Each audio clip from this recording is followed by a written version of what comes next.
जानेंगे कि इस दुनिया में भगवान श्री कृष्ण की दृष्टि से सबसे बड़ा पुण्य क्या है, सबसे बड़ा पाप क्या है, सबसे बड़ी सेवा क्या है और सबसे बड़ा तीर्थ किससे माना गया है। तो दोस्तों, भगवान श्री कृष्ण की इस बात को जानने के लिए वीडियो को अंत तक पूरा देखें, तभी आप यह बात पूरी समझ पाएंगे। साथ ही कमेंट में जय श्री राधे कृष्णा जरूर लिखिए। तो मित्रों, चलिए जानते हैं। मित्रों, हम भगवान के बारे में केवल तब सोचते हैं जब उनसे कुछ चाहते हैं। जब तक हम मुश्किल में ना हो तब भगवान को याद नहीं करते। जब हमें कोई बीमारी हो जाती है या हम किसी दुर्घटना का सामना करते हैं तब भगवान को मदद के लिए पुकारते हैं। जब आर्थिक तंगी हो या नौकरी छूट जाए तब हम भगवान के आगे प्रार्थना की बौछार कर देते हैं। ज्यादातर इस प्रकार की परिस्थितियों में ही हम भगवान को याद करते हैं। प्रार्थना करते समय हम भगवान के साथ सौदेबाजी भी करते हैं। हम कहते हैं, हे भगवान, अगर आप मेरी मनोकामना पूरी करेंगे तो मैं आपके लिए यह करूंगा, आप मुझे वह दे दो तो मैं आपके लिए ऐसा करूंगा। क्या परमात्मा को वास्तव में हमसे कुछ चाहिए? भगवान से अपनी प्रार्थनाओं को पूरा करवाने के लिए हम उनसे सौदेबाजी न करें, क्योंकि भगवान हमसे इस भौतिक दुनिया का कुछ नहीं चाहते। भगवान हमसे केवल प्रेम चाहते हैं। वे चाहते हैं कि हम उनसे प्रेम करें, हमारे अंदर उन्हें जानने और पाने की तड़प और कशिश उत्पन्न हो। इसलिए सबसे पहले हमें अपने अंदर भगवान को पाने के लिए सच्ची लगन और तड़प जगानी है। अगर हम इसे अपने जीवन में धारण कर लें तो हम भगवान की खुशी को ग्रहण कर पाएंगे। भगवान को प्रसन्न करने का यही सर्वश्रेष्ठ तरीका है। भगवान हमारे माता पिता, हमारे वास्तविक प्रीतम और सच्चे मित्र हैं।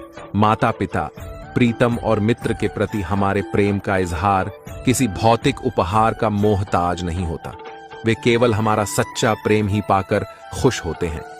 प्रेम ही एकमात्र भाषा है जो हमारे दिल से दूसरे के दिलों तक बहुत जल्दी पहुंचती है। हम किस प्रकार भगवान को अपना प्रेम दर्शा सकते हैं? ध्यान अभ्यास हमारी आत्मा को प्रेम के साथ फिर से मिलने में मदद करता है। ध्यान अभ्यास में बैठना एक संकेत है कि हम भगवान से प्रेम करते हैं और भगवान से मिलना चाहते हैं।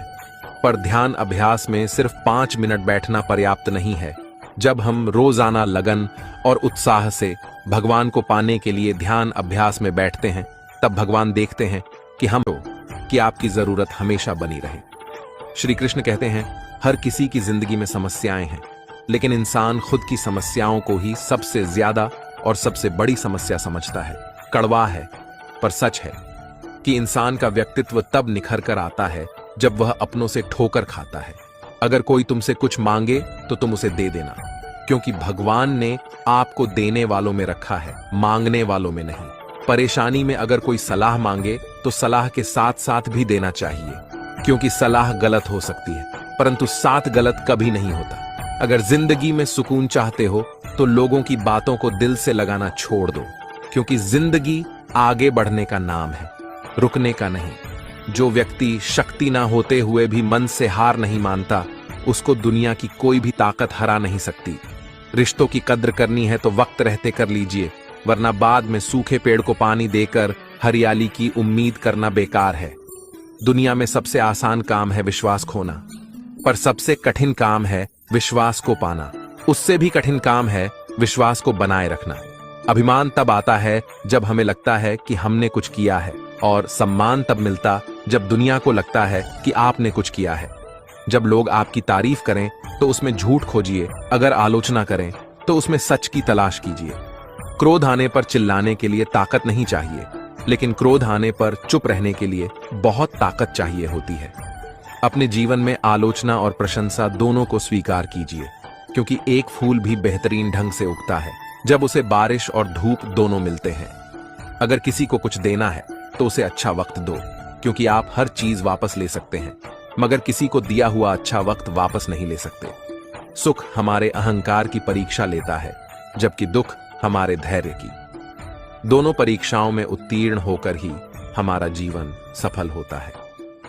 प्यार और सम्मान 2 ऐसे उपहार हैं, अगर सभी को देने लग जाओ तो बेजुबान भी छुप जाते हैं। जिस दिन तुम्हें अपना मूल्य पता लग गया, उस दिन के बाद तुम्हें किसी के द्वारा की गई निंदा या प्रशंसा से कोई फर्क नहीं पड़ेगा। संपूर्ण संसार में दुख से बड़ा कोई मित्र नहीं, क्योंकि दुख ही है जो इंसान को ईश्वर की याद दिलाता है। अच्छे व्यक्ति को समझने के लिए अच्छा हृदय चाहिए, न कि अच्छा दिमाग, क्योंकि दिमाग हमेशा तर्क करेगा और हृदय हमेशा प्रेम भाव देखेगा। सत्य केवल उन लोगों के लिए कड़वा होता है जो लोग झूठ बोलने के आदी हो चुके हैं।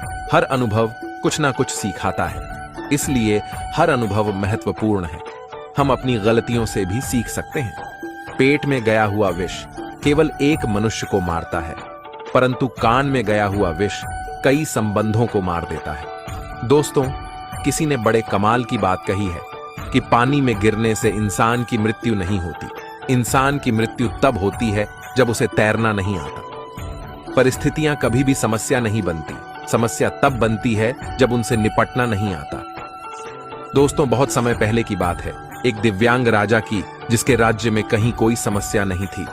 सब लोग खुश थे, ऊपर वाले को धन्यवाद करते थे, कितने अच्छे राजा आपने हमारी जिंदगी में भेजे। वह राजा दिव्यांग था, उसकी एक आंख नहीं थी, एक पैर नहीं था, लेकिन राजा को इस बात का कोई मलाल नहीं था। एक दिन राजा अपने महल की गैलरी में घूम रहा था, उस गालियानरे में घूम रहा था और वहां जो शानदार पेंटिंग्स लगी थीं उनको देख रहा था। वहां जो शानदार पेंटिंग्स थीं वह उसके पूर्वजों की थी, उसके पिताजी की, उनके पिताजी की, उनके पिताजी की। राजा घूमते घूमते उन पेंटिंग्स को देखते देखते, निहारते हुए सोच रहा था कि कितने शूरवीर खानदान में मुझे जन्म लेने का मौका मिला। ऊपर वाले का धन्यवाद है। मेरे पिताजी इतने शूरवीर थे, उनके पिताजी इतने शूरवीर थे। वह देखता चला जा रहा था और जब आखिरी पेंटिंग को उसने देखा और उसके बाद में खाली जगह को देखा तो चिंता में पड़ गया। उसे मालूम था कि अब यहां पर जो पेंटिंग लगेगी वह उसकी लगेगी। उसे इस बात की चिंता नहीं थी कि वह मरने वाला है या मर जाएगा। चिंता इस बात की थी कि वहां जो पेंटिंग लगेगी वह कैसी लगेगी। राजा सोचने लगा कि मेरी एक आंख नहीं है, पैर नहीं है, इस गलियानरे में इतनी शानदार पेंटिंग्स लगी है, मेरी ही सबसे खराब लगेगी, सबसे गंदी लगेगी। उसे अंदर ही अंदर चिंता होने लगी। तो राजा ने सोचा कि मेरे मरने के बाद में न जाने कैसी पेंटिंग बने। एक काम करता हूं, मैं जिंदा हूं, इसी बीच में एक शानदार सी पेंटिंग बनवाता हूं, ताकि कम से कम ये तो सुकून रहे कि मेरी अच्छी पेंटिंग यहां लगेगी। तो उसी रात राजा ने राज्य में ऐलान करवा दिया, पेंटर्स को न्योता दिया गया कि आप आइए और राजा साहब की तस्वीर बनाइए। जो जितनी शानदार तस्वीर बनाएंगे उनको उतना ही शानदार इनाम मिलेगा। सभी पेंटर्स आए, उन्हें मालूम था कि शानदार बनेगी तो शानदार इनाम मिलेगा, लेकिन शानदार बनेगी कैसे? राजा की एक आंख नहीं है, एक पैर नहीं है, ऐसे राजा की क्या तस्वीर बनेगी? और पेंटर सोच रहे थे कि अगर अच्छी बनी तो इनाम अच्छा मिलेगा, पर अगर खराब बन गई, राजा गुस्सा हो गया तो सजा मिलेगी। इसलिए बड़े बड़े चित्रकार भी आगे नहीं आ रहे थे। सभी पेंटर ने पेंटिंग बनाने से मना कर दिया। तभी एक लड़का आगे आया और उसने बोला कि राजा साहब, मैं आपकी पेंटिंग बनाना चाहता हूं, मुझे 24 घंटे का वक्त दीजिए। बड़े बड़े पेंटर्स आश्चर्य में पड़ गए कि लड़का क्या चाहता है, मतलब फांसी पर लटकाना चाहता है, राजा को गुस्सा दिलाना चाहता है, क्या पेंटिंग बनाएगा? राजा को भरोसा था, उसने कहा ठीक है, बनाकर लाओ। अगले दिन वह लड़का पेंटिंग बनाकर के लाने वाला था। दरबार भर चुका था, दूर दूर से लोग आए हुए थे देखने के लिए, क्यों लड़का क्या पेंटिंग बनाकर लाएगा। और लड़का जब वह पेंटिंग बना करके लाया राजा की, तो हर कोई ताली बजाने लगा। राजा ने जब वह पेंटिंग देखी तो खुश हो गया। राजा ने सोचा कि वाह, मतलब इससे अच्छी पेंटिंग तो उस गलियारे में नहीं है, ये अब तक की सर्वश्रेष्ठ है। राजा ने उस लड़के को बड़ा इनाम दिया। आप सोच रहे होंगे लड़के ने उस राजा की, जिसकी एक आंख नहीं थी, एक पैर नहीं था, उसकी क्या पेंटिंग बनाई होगी। उस लड़के ने राजा को एक घोड़े पर सवार दिखाया। एक साइड से वह तस्वीर थी जिसमें एक पैर दिख रहा था। राजा तीरंदाजी कर रहा था, निशाना साध रहा था, और जब निशान साधने में तो एक आंख बंद हो जाती है। एक आंख बंद थी, वही वाली आंख बंद थी जो राजा की नहीं थी। तो इस तरीके से लड़के ने एक आंख बंद कर दी, एक ही पैर दिखाया, राजा को घुड़सवार दिखाया, निशानेबाज दिखाया। इतनी कमाल की पेंटिंग बनी कि वह अब तक की सर्वश्रेष्ठ थी। दोस्तों, उस लड़के के सामने भी चुनौती थी, संकट था, लेकिन उसने सकारात्मक का साथ नहीं छोड़ा, पॉजिटिविटी का साथ नहीं छोड़ा। जिंदगी में चाहे जो संकट आ जाए, एक वैक्सीन की डोज हमेशा लगाकर चलिएगा। इसे पॉजिटिविटी की वैक्सीन कहते हैं और इसकी डोज रोजाना लगानी जरूरी है। जिंदगी में चाहे जिस मुकाम पर आप हो, जिस संकट में आप फंस जाए, जिस भी स्थिति में आप हो, अगर आपने पॉजिटिविटी की वैक्सीन लगा रखी है तो यकीन मानिए कि आप उस संकट से जरूर बाहर निकल आएंगे। फायदा सबसे गिरी हुई चीज है, लोग उठाते ही रहते हैं। हारता वो है जो शिकायत बार बार करता है और जीतता वो है जो कोशिशें 1000 बार करता है। जिस इंसान को हम बेहद प्यार करते हैं वही इंसान हमारा सबसे ज्यादा फायदा उठाता है, क्योंकि वो इंसान जानता है कि हमारी कमजोरी क्या है।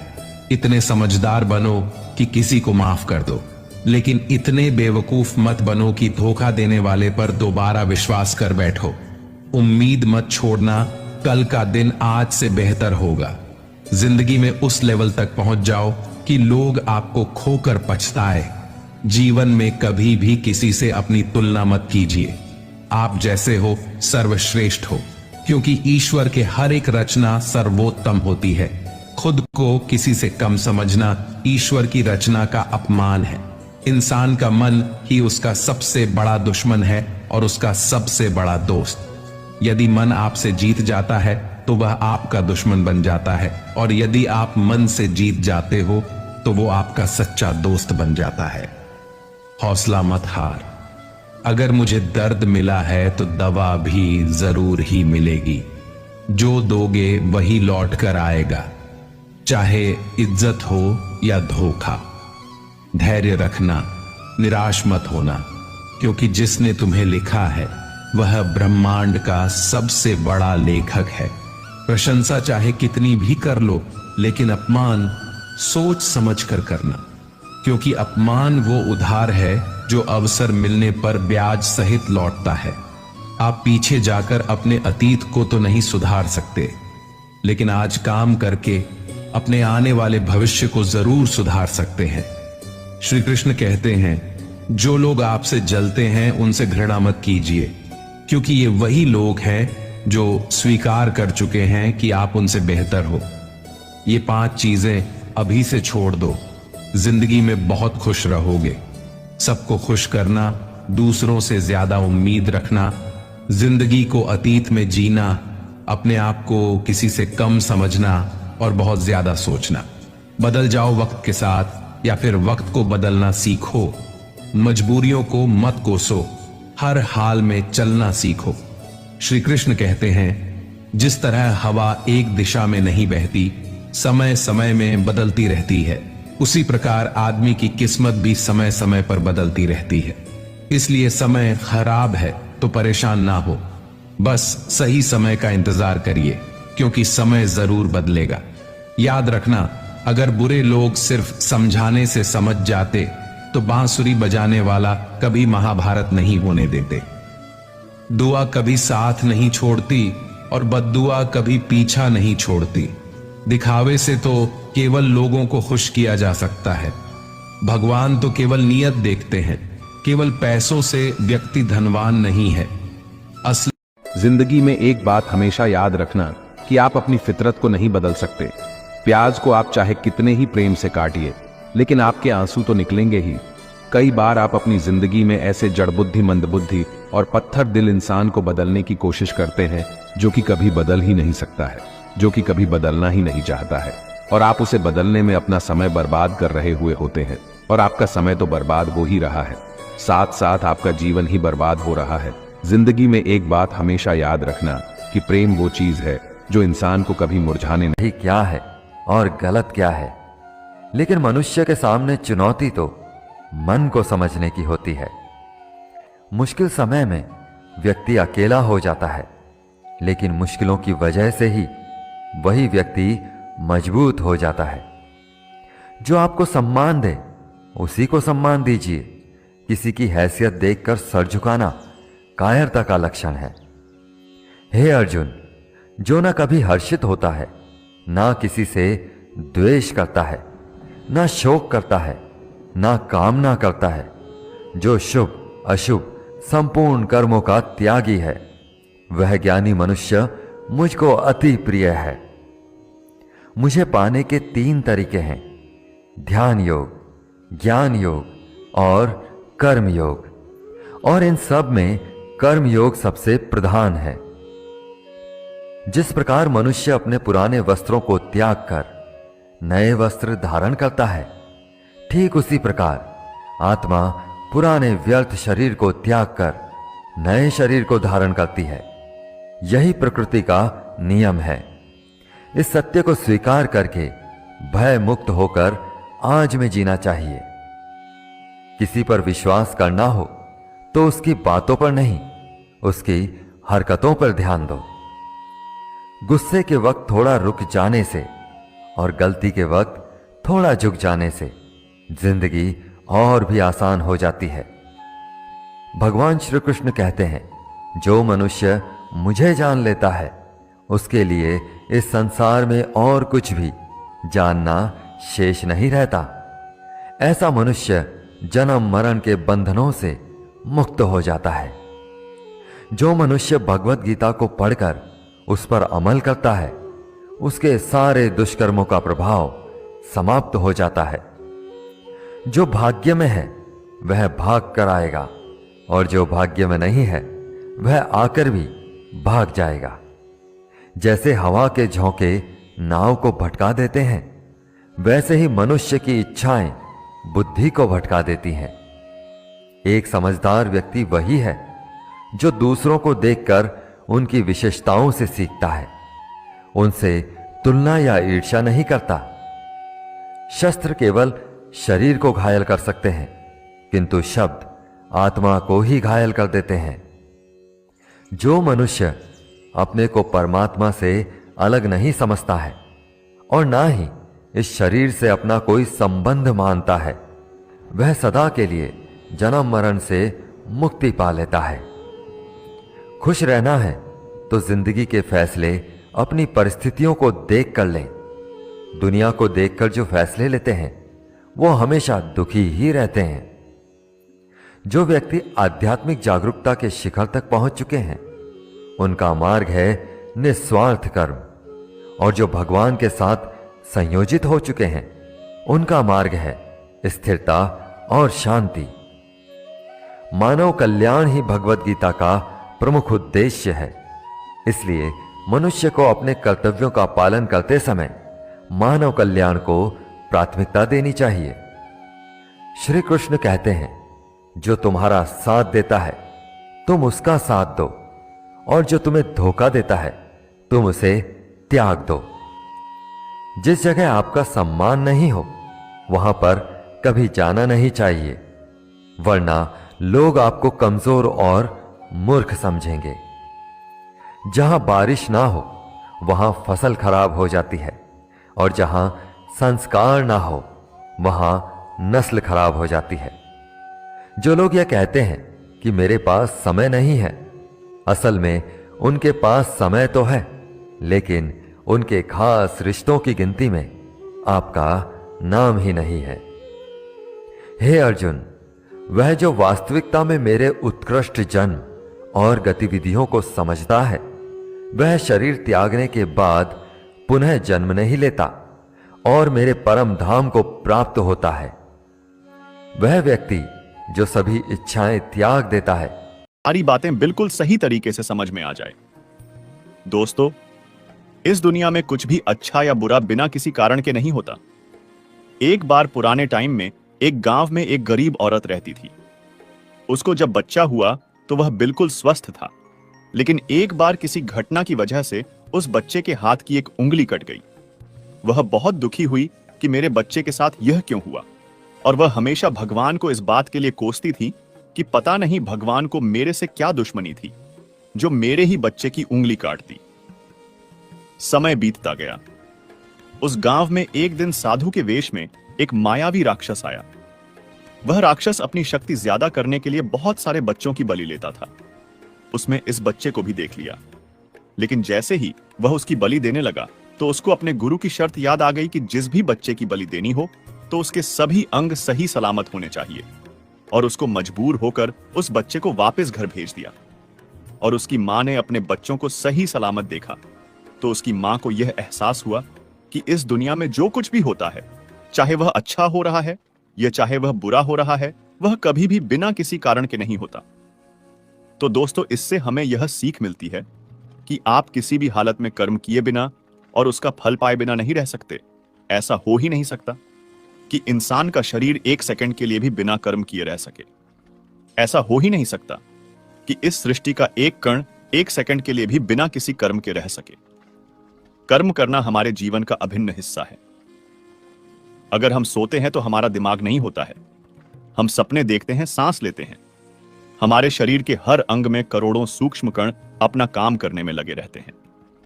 हम कर्म करने से कभी भी नहीं बच सकते। और भगवान यह भी बोलते हैं कि हमें किसी कर्म में बंद करके नहीं रखना चाहिए। हम जो भी करते हैं वह यह मानकर करें कि करने वाला मैं नहीं हूं, बल्कि करने वाला वह ऊपर वाला भगवान है। मैं तो केवल एक कारण मात्र हूं। उसको करने के लिए इस काम को मैं नहीं कर रहा हूं, बल्कि यह काम मेरे द्वारा हो रहा है, मेरे द्वारा कराया जा रहा है। और जब हमारी सोच इस लेवल की होगी तो हमें कभी भी कोई भी दुख नहीं मिलेगा, हमें कभी भी दुख नहीं होगा, हमें कभी घमंड नहीं होगा। दोस्तों, दूसरों के गुलाम रहकर खुश रहने की बजाय आजाद होकर खुद के दुखों का सामना किया जाना चाहिए।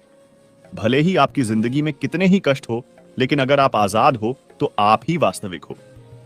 मनुष्यों की भागवत गीता में गुलामी को मौत से भी बुरा बताया गया है। इंसान किस किस का गुलाम नहीं है, वह अपने दिमाग का, अपने विचारों का गुलाम है। कभी भी किसी इंसान को किसी का गुलाम नहीं रहना चाहिए। भगवान श्री कृष्ण कहते हैं कि इंसान दुखी रहता है तो उसका सबसे मोटा कारण है मोह। मोह से अज्ञान आता है और जीवन में समस्याएं शुरू होने लगती हैं। महाभारत में धृतराष्ट्र को दुर्योधन से इतना मोह था कि वह अपने पुत्र को गलत काम करने से भी रोक नहीं सके। धृतराष्ट्र को पुत्र मोह की वजह से धर्म ज्ञान ही नहीं रहा था। अंत में सब कुछ बर्बाद हो गया। महाभारत में श्री कृष्ण ने अर्जुन से कहा था, जब ज्ञान की धारा बहती है तो सबसे पहले मोह को नष्ट करती है। मोह को इसलिए नष्ट करती है क्योंकि मोह अज्ञान है। यूनान का सम्राट सिकंदर पूरी दुनिया को जीत लेना चाहता था। एक दिन एक नागा साधु ने सिकंदर से कहा कि तू ये पूरी दुनिया जीत लेगा, उसके बाद क्या करेगा, क्योंकि इसके अलावा दूसरी कोई दुनिया है ही नहीं। इतना कहकर संत जोर जोर से हंसने लगा। संत की बातें सुनकर सिकंदर निराश हो गया था। सिकंदर ने संत से कहा कि आप मुझ हंसिए मत, यह बात सच ही है, लेकिन मैंने आज तक यह बात सोची ही नहीं थी। सिकंदर ने अभी दुनिया जीती नहीं थी, लेकिन जीतने के विचार से ही वह निराश हो गया था, क्योंकि दुनिया जीतने के बाद कोई और मोह नहीं बचेगा। सिकंदर ने संत से कहा कि आप हंस क्यों रहे हैं। संत ने जवाब दिया कि तू पूरी दुनिया जीत लेगा, तब भी तुझे निराशा ही मिलेगी, क्योंकि तू दुनिया को जीतने के मोह में बंधा है, जबकि मेरे पास कुछ नहीं है, लेकिन मैं हमेशा खुश रहूंगा, क्योंकि मुझे किसी चीज का मोह नहीं है। मोह की वजह से जीवन में दुख ही आते हैं। मोह घर परिवार से हो सकता है, सफलता का मोह हो सकता है, सुख सुविधा और मान सम्मान का मोह हो सकता है। जहां मोह रहेगा वहां दुख तो आएगा ही। मोह जब सफल होता है तो दुख मिलता है, और जब असफल होता है तब भी दुख ही मिलता है। श्री कृष्ण कहते हैं कि जब को मोह त्याग देता है तो उसे मेरी कृपा मिल जाती है। मोह रहित व्यक्ति परम आनंद प्राप्त करता है। इसीलिए मोह का त्याग करना चाहिए, और जो हमारे पास है उसी में संतुष्ट रहना चाहिए। ज्यादा पाने का मोह रहेगा तो दुख मिलना तय है। भगवान श्री कृष्ण कहते हैं कि जो हुआ वह अच्छा हुआ, जो हो रहा है वह अच्छा हो रहा है, जो होगा वह भी अच्छा ही होगा। तुम भूत का पश्चाताप न करो, भविष्य की चिंता न करो। वर्तमान चल रहा है, तुम्हारा क्या गया जो तुम रोते हो। तुम क्या लाए थे जो तुमने खो दिया। तुमने क्या पैदा किया था जो नाश हो गया। न तुम कुछ लेकर आए, जो लिया यहीं से लिया, जो दिया यहीं पर दिया, जो लिया इसी भगवान से लिया, जो दिया इसी को दिया। खाली हाथ आए, खाली हाथ चले। जो आज तुम्हारा है कल किसी और का था, परसों किसी और का होगा। तुम इसे अपना समझकर मग्न हो रहे हो। बस यही प्रसन्नता तुम्हारे दुखों का कारण है। दोस्तों, एक बार की बात है, एक आदमी सागर के किनारे घूम रहा था।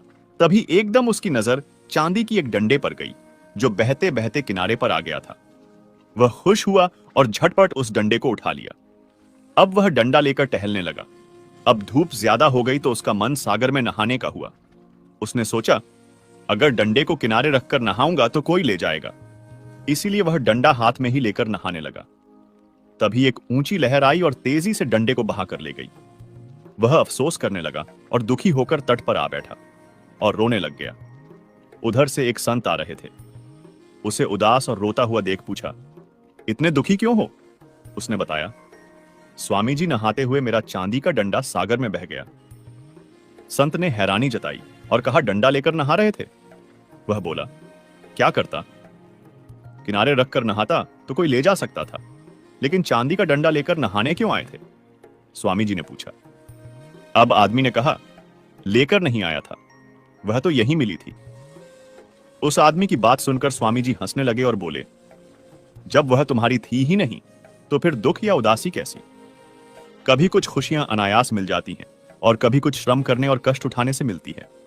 जो खुशियां अनायास मिलती हैं, परमात्मा की ओर से मिलती हैं, उन्हें सराहने का हमारे पास समय नहीं होता। इंसान व्यस्त है तमाम ऐसे सुखों की गिनती करने में जो उसके पास नहीं है, आलीशान बंगला, शानदार कार, स्टेटस, पावर वगैरह, और भूल जाता है कि एक दिन सब कुछ यूं ही भूलकर उसे अगले सफर में निकल जाना है।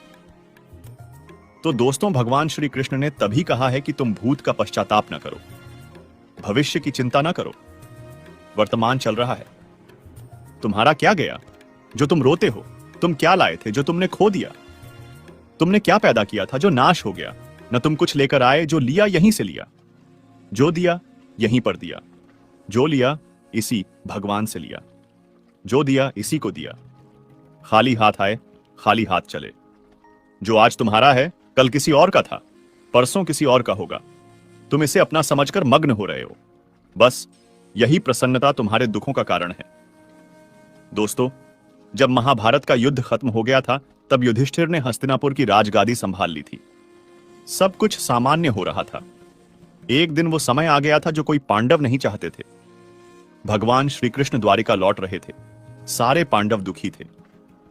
श्री कृष्ण उन्हें अपना शरीर का हिस्सा ही लगते थे, जिसके अलग होने के भाव से ही वे कांप जाते थे। लेकिन श्री कृष्ण को तो जाना ही था। कोई भी श्री कृष्ण को जाने नहीं देना चाहता था। भगवान भी एक एक कर अपने सभी स्नेहीजनों से मिल रहे थे। सबसे मिलकर उन्हें कुछ ना कुछ उपहार देकर श्री कृष्ण ने विदा ली। अंत में वे पांडवों की माता और अपनी बुआ कुंती से मिले। भगवान ने कुंती से कहा कि बुआ, आपने आज तक अपने लिए मुझसे कुछ नहीं मांगा, आज कुछ मांग लीजिए, मैं आपको कुछ देना चाहता हूं। कुंती की आंखों में आंसू आ गए। उन्होंने रोते हुए कहा कि हे श्री कृष्ण, अगर कुछ देना ही चाहते हो तो मुझे दुख दे दो, मैं बहुत सारा दुख चाहती हूं। श्री कृष्ण आश्चर्यचकित हो गए। श्री कृष्ण ने पूछा कि ऐसा क्यों बुआ, तुम्हें दुख ही क्यों चाहिए? कुंती ने जवाब दिया कि जब जीवन में दुख रहता है तो तुम्हारा स्मरण भी रहता है। हर वक्त तुम याद आते हो। सुख में तो यदा कदा ही तुम्हारी याद आती है। तुम याद आओगे तो मैं तुम्हारी पूजा और प्रार्थना भी कर सकूंगी। 80 करोड़ लोगों को मुफ्त राशन की सौगात है। एक नहीं, दो नहीं, ये